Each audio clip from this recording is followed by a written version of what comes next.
Hello students, তোমালোক সকলোকে মোৰ YouTube channel way of economics ষ্টাডিলৈ স্বাগতম জনাইছো। আজি আমি মাইক্ৰ ইকনমিক্সৰ প্ৰথম চেপ্টাৰৰ আৰু বেলেগ এটা কনসেপ্ট আলোচনা কৰিম। সেইটো হৈছে প্ৰডাকচন পসিবিলিটি কাৰ্ভ, যাক অসমীয়াত কোৱা হয় উৎপাদন সম্ভাৱনীয় সীমাৰেখা। প্ৰডাকচন পসিবিলিটি কাৰ্ভ অসমীয়াত কোৱা হয় উৎপাদন সম্ভাৱনীয় সীমাৰেখা। ইয়াৰ আন এটা নাম হৈছে প্ৰডাকচন পসিবিলিটি কাৰ্ভক আমি প্ৰডাকচন পসিবিলিটি ফ্ৰন্টিয়াৰ বা প্ৰডাকচন পসিবিলিটি বাউণ্ডাৰী বুলিও ক'ব পাৰোঁ। মানে অসমীয়াটো হৈছে উৎপাদন সম্ভাৱনীয় সীমাৰেখা, বা ইয়াক আমি আন এটা নামেৰেও জনা যায় ট্ৰান্সফৰমেশ্যন কাৰ্ভ। ইয়াৰ অসমীয়া মিনিংটো হৈছে হস্তান্তৰ ৰেখা। Production possibility curve, also known as production possibility frontier or transformation curve. মানে উৎপাদন সম্ভাৱনীয় সীমাৰেখা, উৎপাদন সম্ভাৱনীয় সীমাৰেখা বা উৎপাদন সম্ভাৱনীয় ৰেখা বা হস্তান্তৰ ৰেখা বুলিও কোৱা হয়। চোৱা তোমালোকে প্ৰথমতে মিনিংটো চোৱা যে প্ৰডাকচন পসিবিলিটি কাৰ্ভ মানে কি, ইয়াৰ অৰ্থটো কি। তোমালোকে নিশ্চয় গম পাইছা যে কাৰ্ভ বুলি কোৱাৰ লগে লগে এডাল কি হ'ব, ৰেখা হ'ব, হয়নে। ইয়াৰ মিনিংটো চোৱা যে নিৰ্দিষ্ট পৰিমাণৰ সম্পদ আৰু নিৰ্দিষ্ট কিছুমান প্ৰযুক্তি জ্ঞানৰ সহায়ত দুটা সামগ্ৰীৰ বিভিন্ন সম্ভাৱ্য টোপোলা বা জোট, টোপোলাক আমি কি বুলি ক'ব পাৰোঁ, জোট, উৎপাদনৰ পৰিমাণক যি ৰেখাচিত্ৰৰ সহায়ত উপস্থাপন কৰা হয় তাক উৎপাদন সম্ভাৱনীয় সীমাৰেখা বুলি কোৱা হয়। কি ক'লো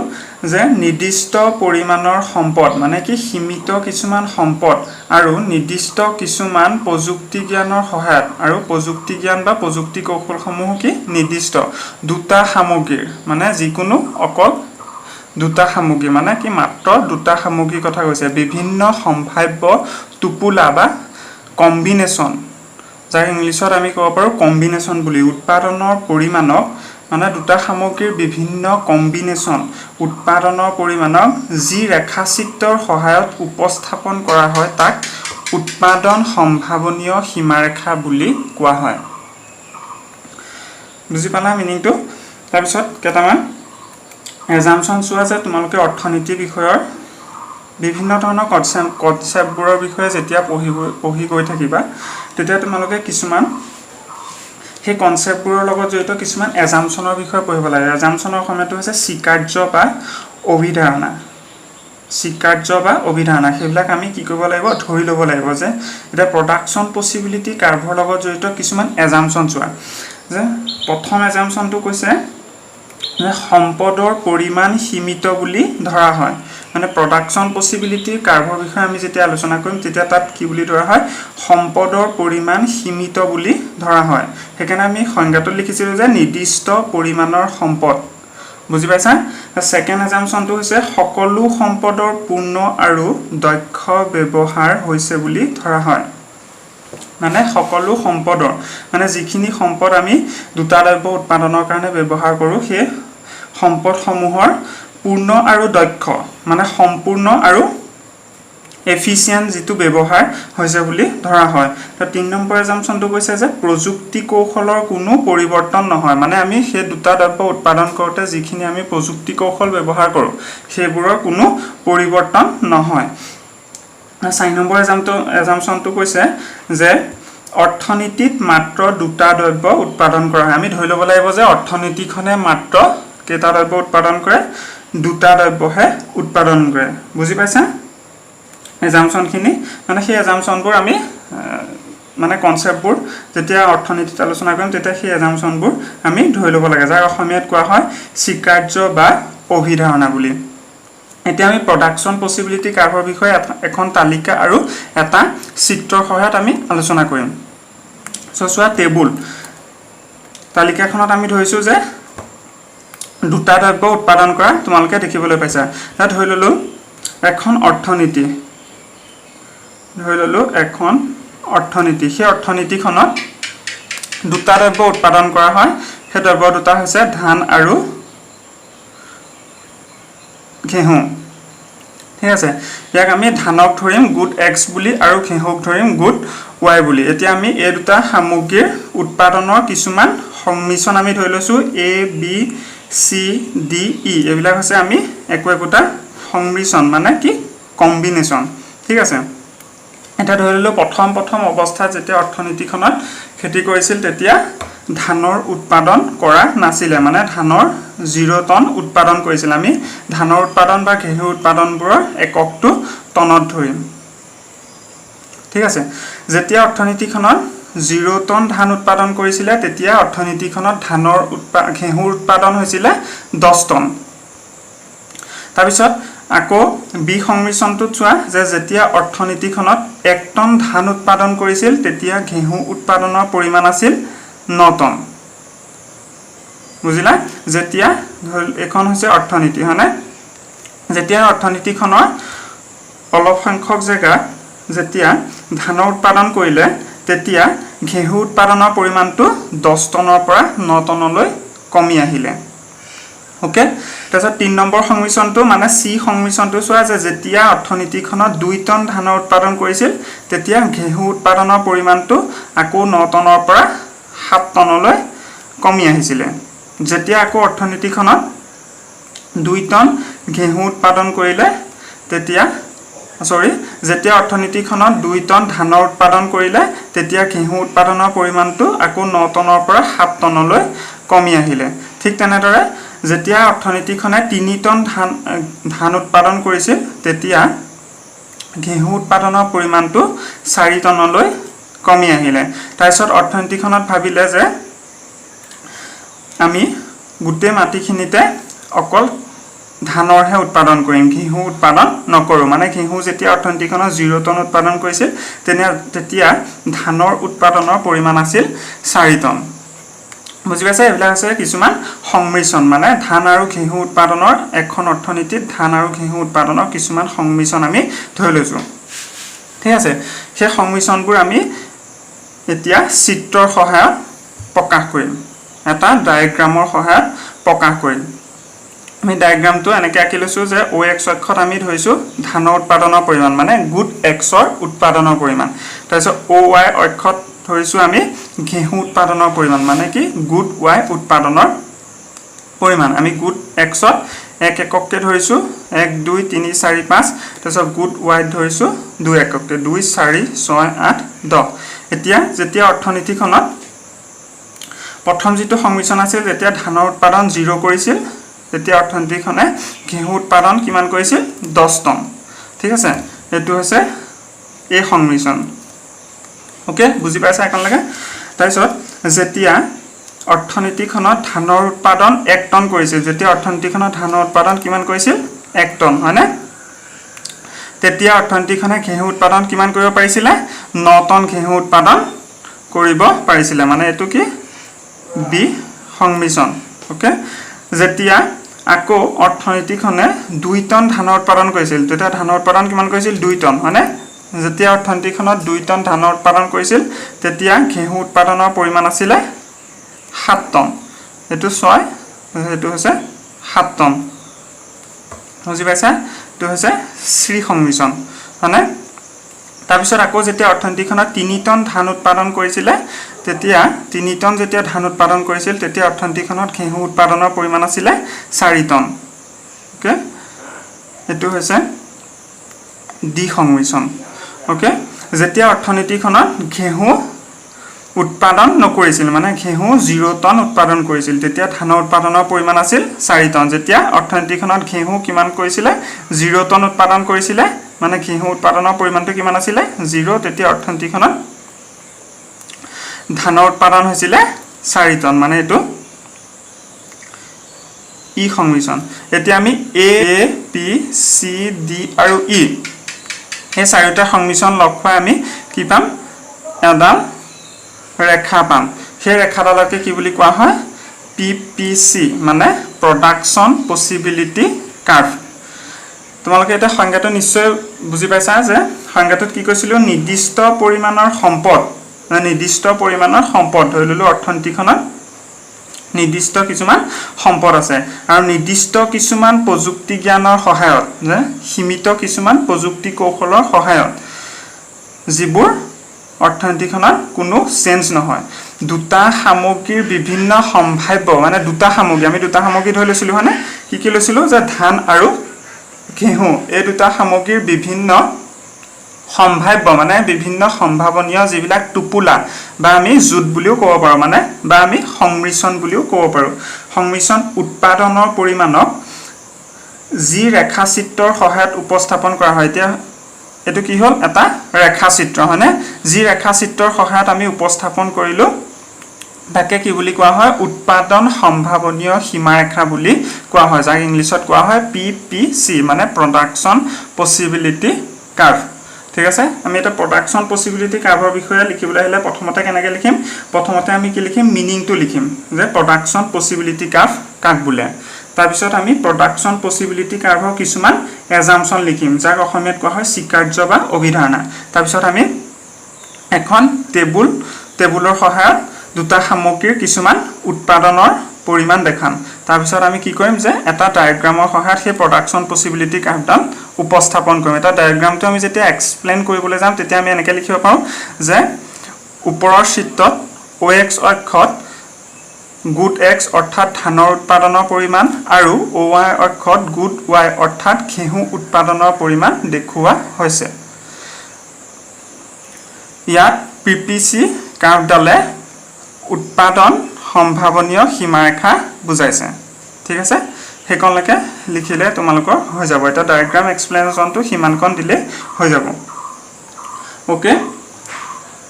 তাৰপিছত আমি এতিয়া এই কাৰ্ভডাল চাই আমি এই কাৰ্ভডালৰ কিছুমান ফিচাৰ্স লিখিব পাৰো মানে কিছুমান বৈশিষ্ট্য লিখিব পাৰো এতিয়া চাবা প্ৰডাকচন পসিবিলিটি কাৰ্ভৰ কিছুমান বৈশিষ্ট্য ফিচাৰ্স বা বৈশিষ্ট্য বুলি কোৱা হয় অসমীয়া এতিয়া বৈশিষ্ট্যবোৰ কেনেকুৱা হ'ব তোমালোকে কাৰ্ভডাল চাই নিজে অনুমান কৰা যে প্ৰডাকচন পসিবিলিটি কাৰ্ভডাল কি হয় যে বাওঁফালৰ পৰা সোঁফাললৈ তলফালে নিম্নমুখী হয় হয়নে যে কাৰ্ভডাল দেখিছানে যে বাওঁফালৰ পৰা সোঁফালে কি হৈছে যে নিম্নমুখী হৈছে মানে বাওঁফালৰ পৰা সোঁফাললৈ তললৈ নামি আহিছে আমি এনেকৈ লিখিব পাৰো যে PPC বাওঁফালৰ পৰা সোঁফালে নিম্নমুখী হয় এক নম্বৰ বৈশিষ্ট্য আমি হেতু লিখিব পাৰো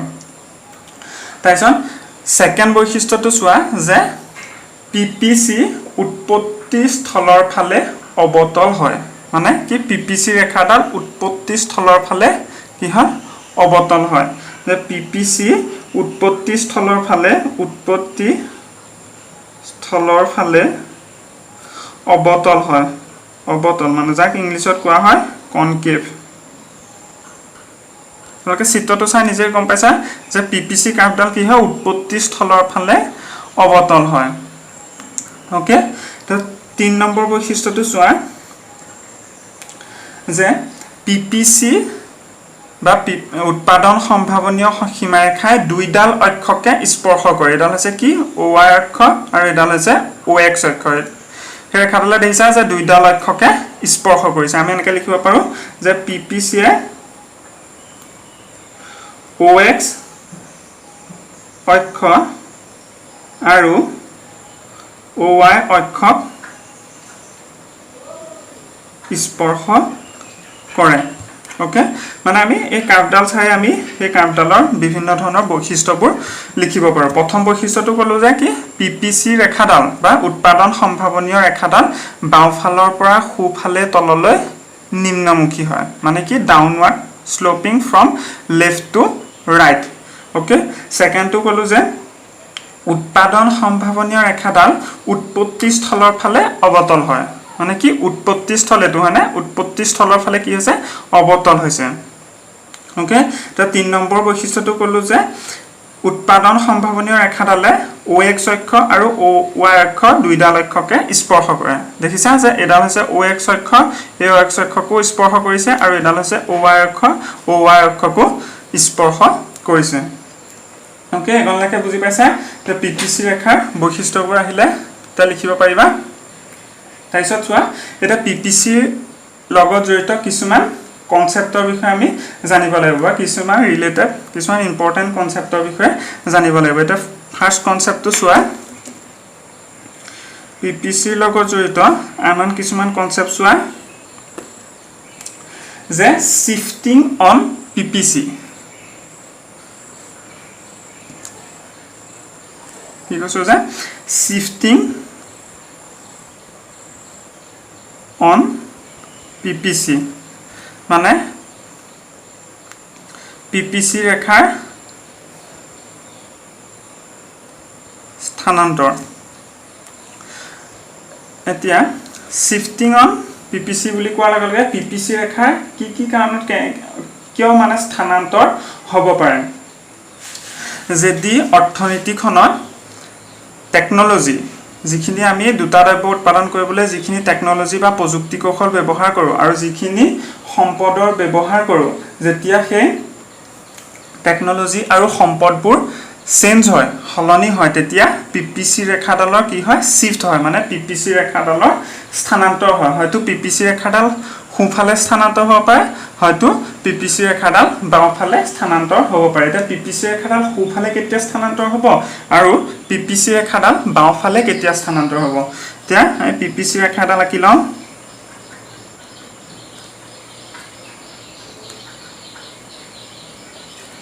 ধৰি ললো এটা আৰম্ভিক PPC ৰেখা ওকে এতিয়া ফাৰ্স্ট কন্ডিশনটো চাবা যেতিয়া প্ৰযুক্তি আৰু সম্পদৰ পৰিমাণ বৃদ্ধি হয় তেতিয়া PPC ৰেখাডাল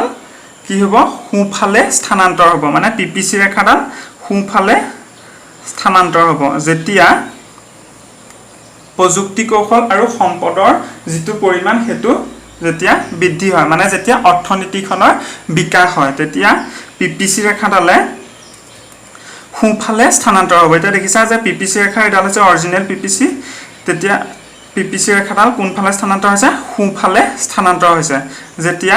সম্পদ আৰু প্ৰযুক্তি কৌশলৰ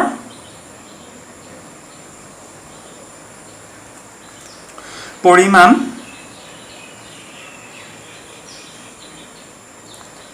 বৃদ্ধি হয় যেতিয়া সম্পদ আৰু প্ৰযুক্তি কৌশলৰ পৰিমাণ বৃদ্ধি হয় তেতিয়া PPC ৰেখাডাল ৰাইটৱাৰ্ড শিফট হয় মানে কি সোঁফালে স্থানান্তৰ হয় ওকে আকৌ যেতিয়া সম্পদ আৰু প্ৰযুক্তি কৌশলৰ পৰিমাণ হ্ৰাস হয়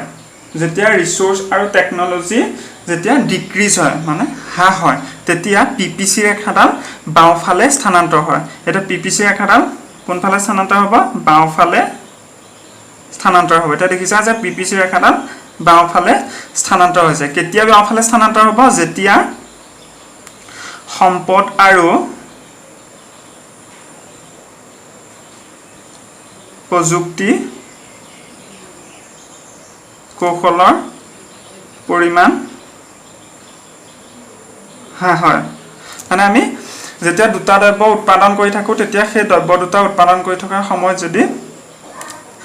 সম্পদ সেই দ্ৰব্য দুটা উৎপাদন কৰোতে যিখিনি সম্পদ ব্যৱহাৰ কৰা হয় আৰু যিখিনি প্ৰযুক্তি কৌশল ব্যৱহাৰ কৰা হয় সেই প্ৰযুক্তি কৌশলৰ পৰিমাণখিনি যদি বৃদ্ধি হয় তেতিয়া PPC ৰেখাডাল সোঁফালে স্থানান্তৰ হ'ব মানে ৰাইটৱাৰ্ড শিফট হ'ব আকৌ যেতিয়া সেই দ্ৰব্য দুটা উৎপাদনৰ যিখিনি সম্পদ আৰু যিখিনি প্ৰযুক্তি কৌশল সেই প্ৰযুক্তি কৌশলৰ পৰিমাণটো কিবা কাৰণত যদি হ্ৰাস হয় তেতিয়া PPC ৰেখাডাল বাওঁহাতে স্থানান্তৰ হ'ব মানে কি যিডাল leftward shift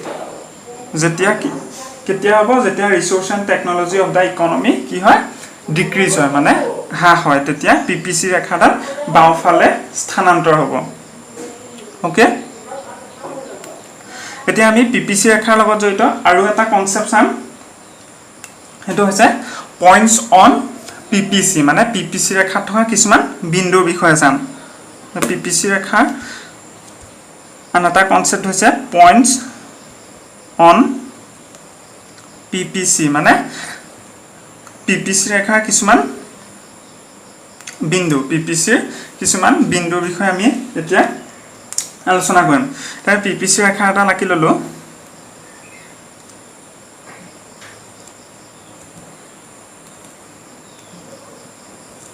ওকে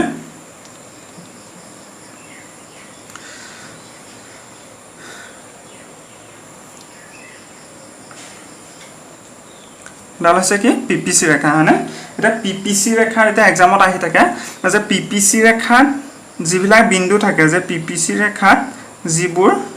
বিন্দু থাকে সেই বিন্দুবোৰে কি বুজায় তো এক্সামত আহি থাকে যে পিপিসি ৰেখা থকা এটা বিন্দুৱে বা পিপিসি ৰেখাত থকা বিন্দুসমূহে কি বুজায় তেতিয়া আমি আনসাৰটো লিখিব লাগিব যে পিপিসি ৰেখাত থকা বিন্দুবোৰে সম্পদৰ পূৰ্ণ আৰু দক্ষ ব্যৱহাৰ হোৱাটো বুজায় মানে যিখিনি আমি সম্পদ ব্যৱহাৰ কৰো সেই দ্ৰব্য দুটা উৎপাদনত সেই সম্পদসমূহৰ সম্পূৰ্ণ ব্যৱহাৰ আৰু দক্ষ ব্যৱহাৰ হোৱাটো বুজায় মানে ফুল এণ্ড এফিচিয়েন্ট ইউটিলাইজেশন অফ ৰিসোৰ্সেস মানে কি যে পিপিসি ৰেখাত থকা বিন্দুসমূহে কি বুজায় যে সম্পদসমূহৰ পূৰ্ণ আৰু দক্ষ ব্যৱহাৰ হোৱাটো বুজায় তাইছত পিপিসি ৰেখাৰ ওপৰ ফালে থকা বিন্দুৱে কি বুজায় এটো আহিব পাৰে এক্সামত যে পিপিসি ৰেখাৰ ওপৰ ফালে থকা বিন্দুৱে কি বুজায় যে পিপিসি ৰেখাৰ ওপৰ ফালে থকা বিন্দুসমূহে কি বুজায় যে প্ৰযুক্তি কৌশল আৰু সম্পদৰ পূৰ্ণ আৰু দক্ষ ব্যৱহাৰ হোৱাৰ পিছতো অৰ্থনীতিখনৰ যিটো লক্ষ্য আছিল সেই লক্ষ্যটোত উপনীত হ'ব নোৱাৰিলে মানে কি পিপিসি ৰেখাৰ ওপৰত থকা বিন্দুসমূহে কি বুজায় যে অৰ্থনীতিখনৰ যিটো লক্ষ্য আছিল সেই লক্ষ্যটোত উপনীত হ'ব নোৱাৰিলে যদিও অৰ্থনীতিখনে যিখিনি সম্পদ বা যিখিনি প্ৰযুক্তি কৌশল ব্যৱহাৰ কৰিছিল সেই প্ৰযুক্তি কৌশলসমূহ দক্ষ ৰূপে যদিও ব্যৱহাৰ কৰিছিল বা সম্পূৰ্ণৰূপে যদিও ব্যৱহাৰ কৰিছিল তথাপিও সেই অৰ্থনীতিখনে যে নিৰ্দিষ্ট যিটো লক্ষ্য আছিল সেই লক্ষ্যটোত উপনীত হ'ব নোৱাৰিলে মানে পিপিসি ৰেখাৰ বাহিৰৰ বিন্দুসমূহে হেতুকে বুজায় তাইছো আকৌ আহিব পাৰে যে পিপিসি ৰেখাৰ ভিতৰত থকা বিন্দুৱে কি বুজায় মানে পিপিসি ৰেখাৰ ভিতৰত থকা বিন্দুসমূহে হেতুকে বুজাব যে প্ৰযুক্তি কৌশল আৰু সম্পূৰ্ণ সম্পদৰ অপূৰ্ণ আৰু অদক্ষ ব্যৱহাৰ মানে কি আন্ডাৰ ইউটিলাইজেশন অফ ৰিসোৰ্সেস মানে পিপিসি ৰেখাৰ ভিতৰত থকা বিন্দুসমূহে কি বুজাব যে সম্পদৰ অপূৰ্ণ আৰু অদক্ষ ব্যৱহাৰ এটা পিপিসি ৰেখাত থকা বিন্দুটোৱে বুজায় যে সম্পদৰ সম্পূৰ্ণ আৰু দক্ষ ব্যৱহাৰ হোৱাটোকে বুজায় আৰু পিপিসি ৰেখাৰ ভিতৰত থকা বিন্দুটোৱে বুজায় যে সম্পদসমূহৰ অপূৰ্ণ আৰু অদক্ষ ব্যৱহাৰ বুজিলা তাৰছত পিপিসি ৰেখাৰ বাহিৰত থকা বিন্দুৱে বুজায় যে সম্পদৰ পূৰ্ণ আৰু দক্ষ ব্যৱহাৰ কৰিও অৰ্থনীতিখনে নিৰ্দিষ্ট লক্ষ্যত উপনীত হ'ব নোৱাৰিলে বুজি পাইছা যে পইণ্টছ অন পিপিসি এটো এক্সামত আহিব পাৰে যে পিপিসি ৰেখাৰ ওপৰ বিন্দুৱে কি বুজায় পিপিসি ৰেখাত থকা বিন্দুৱে কি বুজায় আৰু পিপিসি ৰেখাৰ ভিতৰত থকা বিন্দুৱে কি বুজায় বুজি পাইছা সো আজি আমি কি আলোচনা কৰিলো প্ৰথমতে আলোচনা কৰিলো যে প্ৰডাকচন পসিবিলিটি কাৰ্ভ যে তোমালোকৰ যদি এক্সামত প্ৰডাকচন পসিবিলিটি কাৰ্ভৰ বিষয়ে লিখিবলৈ আহে তেতিয়া তোমালোকে মিনিংটো লিখিবা যে প্ৰডাকচন পসিবিলিটি কাৰ্ভ কাক বোলে তাৰপিছত ইয়াৰ এজাম্পশন লিখিবা তাৰপিছত এখন টেবুল দেখাবা তাৰপিছত ইয়াৰ চিত্ৰৰ সহায়ত উপস্থাপন কৰি যে চিত্ৰটো অকন এক্সপ্লেইন কৰি দিলে হৈ যাব আৰু বাকি মই তে যিখিনি কলো ফিচাৰ্স খিনি হেখিনি যদি এক্সামত এক্সট্ৰাকে আহে তেতিয়া লিখিলে হ'ব ওকে যে প্ৰথমতে আমি আলোচনা কৰিলো যে উৎপাদন সম্ভাৱনীয় সীমাৰেখাৰ মিনিং যে মিনিংটো আমি কেনেকৈ লিখিম হে তোমালোকে মিনিংবোৰ কেতিয়াও মুখস্থ নকৰিবা হে বুজি লৈ লিখিবা ওকে সো আমি ডায়াগ্ৰামটো পাই আমি ক'ব পাৰো যে মিনিংটো কি বুজায় নিৰ্দিষ্ট কিছুমান সম্পদ আৰু নিৰ্দিষ্ট কিছুমান প্ৰযুক্তিবিদ্যা ব্যৱহাৰ কৰি যেতিয়া দুটা সামগ্ৰীৰ বিভিন্ন ধৰণৰ টুপুলা উৎপাদনৰ যিটো পৰিমাণ সেই উৎপাদনৰ পৰিমাণক যেতিয়া আমি এটা ৰেখাচিত্ৰ বা লেখচিত্ৰৰ সহায়ত উপস্থাপন কৰো তেতিয়া তাক কি বুলি কয় উৎপাদন সম্ভাৱনীয় সীমাৰেখা বুলি কোৱা হয় ওকে তাৰপিছত এতিয়া কিছুমান এজাম্পশন লিখিবা এজাম্পশন কিটা তোমালোকৰ দুটা এজাম্পশন সংজ্ঞাটোতে সোমাই আছে যে নিৰ্দিষ্ট পৰিমাণৰ সম্পদ মানে সম্পদৰ পৰিমাণ সীমিত বুলি ধৰা হয় মানে অৰ্থনীতিখনৰ যিবোৰ সম্পদ ব্যৱহাৰ কৰা হয় দ্ৰব্য দুটা উৎপাদন কৰোতে সেই সম্পদসমূহৰ পৰিমাণ সীমিত বুলি ধৰা হয় ওকে তাৰপিছত 2 নম্বৰটো